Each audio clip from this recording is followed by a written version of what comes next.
Bonjour, alors c'est avec plaisir que je viens vous glisser une actualité astrologique dans votre journée.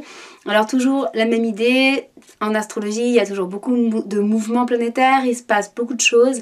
J'aime bien ouvrir le thème du jour ou de la période et regarder un ou deux points qui m'interpellent et vous les partager de manière aussi peut-être plus simple, plus légère que si on regarde tout, mais en même temps des points qui sont clés et qui sont le reflet aussi de quelque chose que l'on vit tous à notre manière.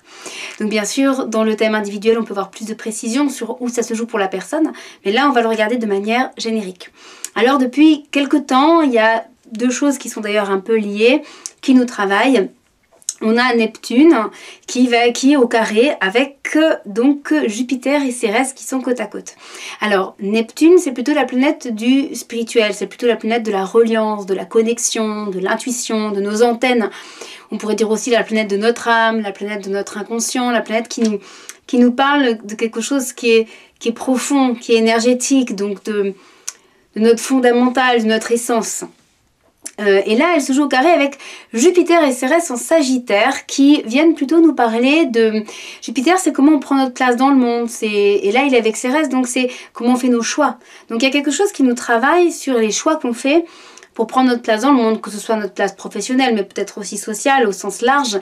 Donc il y a notre vecteur certainement de choix et de positionnement qui nous travaille et qui est en lien à un côté peut-être plus inconscient, plus énergétique, plus invisible, mais aussi peut-être plus intuitif, quelque chose qui nous dit là, il y a comme un carrefour, il y a certainement des décisions à prendre, mais qui ont besoin d'être vraiment alignées avec ce qu'on ressent profondément, et pas juste en lien avec peut-être des engagements qu'on a ou des choses un peu plus, j'ai envie de dire, matérielles.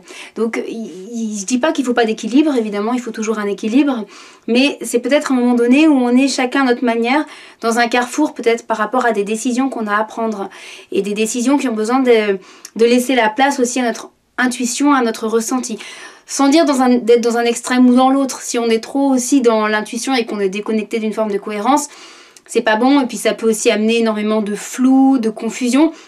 Donc si c'est votre cas, vous inquiétez pas, ça travaille depuis un petit moment. Neptune peut amener intuition, mais peut aussi amener un flou total, nébuleux. Donc si c'est le cas, c'est qu'il y a quelque chose qui cherche un chemin en vous pour trouver... pour pouvoir prendre des décisions qui sont justes en fait, qui sont connectées avec vous-même. Donc c'est quelque chose qui travaille là depuis déjà presque un mois, hein, donc un bon mois, et ça va continuer encore. Donc jusqu'au 25 octobre à peu près, et sinon c'est pas à peu près, ça va continuer jusqu'au 25 octobre. Donc après peut-être qu'il y a quelque chose qui va se détendre par rapport à des décisions, justement par rapport à nos intuitions, mais en tout cas c'est intéressant de voir que cette tension elle n'est pas là pour rien, elle est là pour nous permettre aussi de trouver des chemins de justesse à l'intérieur de nous. Comment je me positionne, quel choix je fais, comment je laisse la place à ce qui est sacré, à ce qui est précieux, à ce qui est important en moi. Et comment je fais des choix qui sont aussi le reflet de ce que mon âme elle a vraiment envie de vivre et pas d'être à côté de moi-même. Donc c'est pas de le voir comme quelque chose de négatif, mais au contraire comme quelque chose qui nous travaille pour pouvoir poser les bons pas, les bons jalons dans notre existence. Et puis en même temps, Jupiter et Cérès sont en train de se rapprocher, donc ça dure depuis pareil un petit moment, un peu même avant début octobre.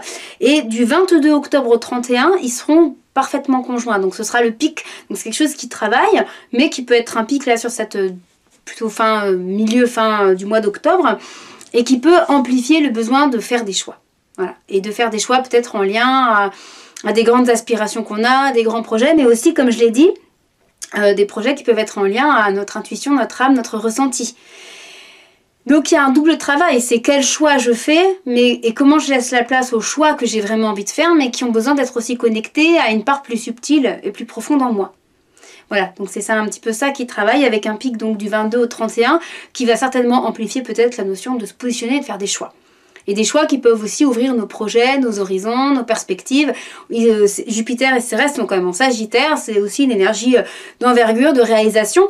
Donc on pourrait aussi se dire que cette période qui nous travaille sur quel choix on fait pour être juste, va aussi permettre qu'après, justement, on pose les choix et qu'on y va.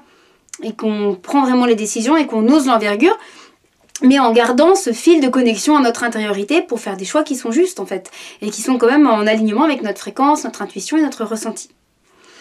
Voilà, ça c'est ce que j'avais envie de vous partager, et particulièrement le 31 octobre, il y aura la lune au milieu, donc ça active encore plus le fait peut-être de laisser la place à vos rêves. À vos rêves, à vos envies, à votre envergure. Donc il y a quand même une forme de vent en poupe pour vous dire mais quel choix de vie je fais? Quel choix de vie je fais? Alors ça peut être dans des grands choix de vie existentiels, mais ça peut être aussi dans des choses simples. Comment je me positionne, comment je m'organise, comment je fais mes choix pour que les choses importantes pour moi, elles existent, et que la manière que j'ai de contribuer au monde, elle est quand même en cohérence avec ce que je ressens profondément à l'intérieur. Donc chacun le vit à son niveau, en tout cas par expérience personnelle, c'est vraiment quelque chose que je vis très fort en ce moment, et c'est toujours aiguillant en fait, de se dire ok, ce travail il se fait, et j'ai confiance que c'est un travail d'ajustement, un peu d'orfèvre, pour que chaque chose se positionne à sa juste place. Donc ça peut être un bon moment à la fois pour initier des choses, mais à la fois un bon moment aussi pour se centrer, même si c'est toujours bien de se centrer, mais avoir des temps d'intériorisation, de méditation, si vous êtes toujours dans le feu de l'action, sans vous intérioriser, ça va accentuer certainement le flou et la confusion. Alors que si vous avez des moments de centrage, ça va au contraire développer l'intuition qui permet de se dire là j'y vais, je fais les choix justes. Donc cet intérieur-extérieur reste important.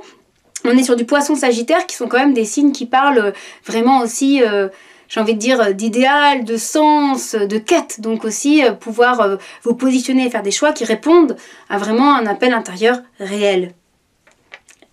Alors belle exploration planétaire et surtout belle intégration dans votre quotidien. À bientôt!